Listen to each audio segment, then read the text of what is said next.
Hey everyone, the learning tool that I'm choosing to focus on is YouTube. As you know, YouTube has existed since I think 2005 actually, and it's mainly used as an entertainment platform. A lot of people like to post comedy videos on there, but in recent years, people have used YouTube to grow educational platforms for themselves. For example, Khan Academy or That Organic Chemistry Tutor or Nursera, they all post content related to education onto their YouTube, and many students love this content and credit their degrees and their successes in their classes to the YouTube videos that they were able to access.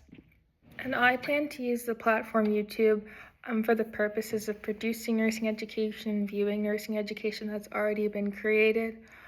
One example of how this technology is really beneficial is there are so many tutorials and walkthroughs already done by nurses. And this is really helpful because we only get so much time at clinicals and we're not always allowed to do or see certain things. And then of course we have simulation labs, ones that are virtual, which isn't completely helpful in a hands-on situation. And then we have the mannequin ones, which still isn't the same as dealing with an actual patient. But a lot of times you'll see YouTube videos on starting IVs for a patient or doing or taking care of someone's wound. And this helps because one, you can see what it would look like before you actually have to do it for yourself.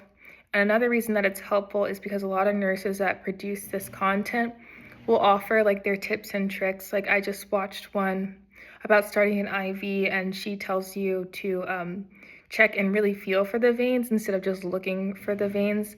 And phlebotomy skills are something that a lot of people struggle with, as well as starting IVs. So certain little tips and tricks like that can really help you in practice if you can just remember what you were taught.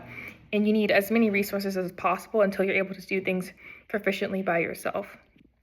So one major pitfall of using YouTube as it stands right now, a thing that people complain about on YouTube is that some of the people producing content do not have people's best interests at heart, and they are just producing content to make more money or to push certain products.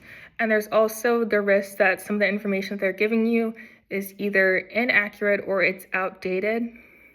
So some ways you can mitigate these pitfalls are, for one, you could ignore content that is labeled as sponsored, because a lot of times things that are sponsored have an agenda behind them to sell a certain product, whatever that product is that they're trying to make profit off of.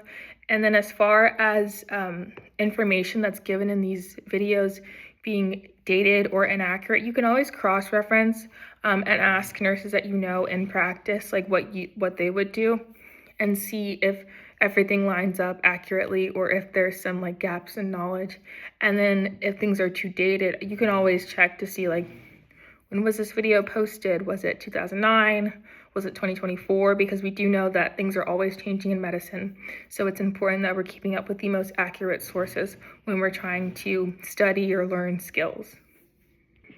Despite the downsides of using YouTube, overall, there really is a lot of good content there for studying, for clinical skills, for practice, and it just takes time to search through and basically separate the wheat from the chaff and find things that are really going to be useful and helpful to you in nursing practice, which is why I plan to use YouTube the most as one of my learning tools in my professional nursing career.